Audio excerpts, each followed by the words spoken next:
In this short clip, I will be talking about the man whose face is on our $1 bill.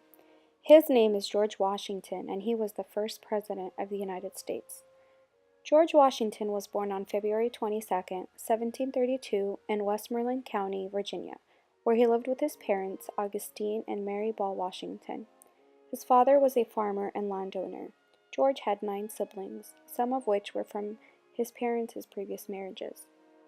George's father died when George was only 11 years old. George moved in with his half-brother named Lawrence, who helped raise him after his father's death. Lawrence took good care of George, making sure George was well educated in all subjects, including math and English. George loved mathematics and was always eager for adventure. When he turned 16, he went to work as a surveyor, where he took measurements of new lands, mapping them out in detail. In 1759, he married Martha Custis, a wealthy widow who had 2 children. Though he and Martha never had offspring of their own, Washington became a devoted stepfather to the kids. In 1775, Congress appointed George Washington as commander of the Continental Army during the American Revolutionary War against the British, holding this position for the entirety of the American Revolution, totaling 8 years. In 1789, George Washington was unanimously elected as the first president of the United States. He was also the very first to sign the Constitution. At this early age in the development of the United States, presidents were selected solely through the vote of the Electoral College, not by popular vote. The 63 votes that Washington received in 1789 and the 132 he received in 1792 represented all of the available Electoral College votes, thereby making Washington the only president in the United States history to have been unanimously elected. The 2 terms that Washington served as president were peaceful times. He also helped build the formation of the actual U.S. government, from the words of the Constitution to the first presidential cabinet. During this time, George established many rules and traditions of the United States presidency that still stand today.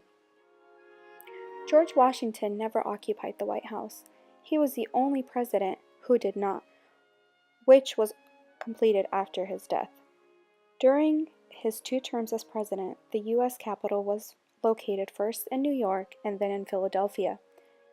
George Washington played a large role, however, in the development of the new federal city that was named after him, and in overseeing the design of both the Capitol building and the White House. George Washington handed down a legacy of strength, integrity, and national purpose. His strong will and power in the way he handled his job would impact how future presidents approached the position.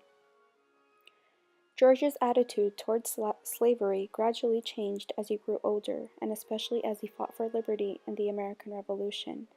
In his will, he arranged to free those slaves belonging to him upon his wife's death, about 123 of them, and as required by law. His estate paid for the care of former Mount Vernon slaves for decades after his death.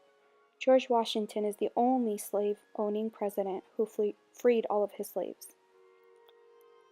Less than 3 years after leaving office, George caught a bad cold and fell very sick with a throat infection.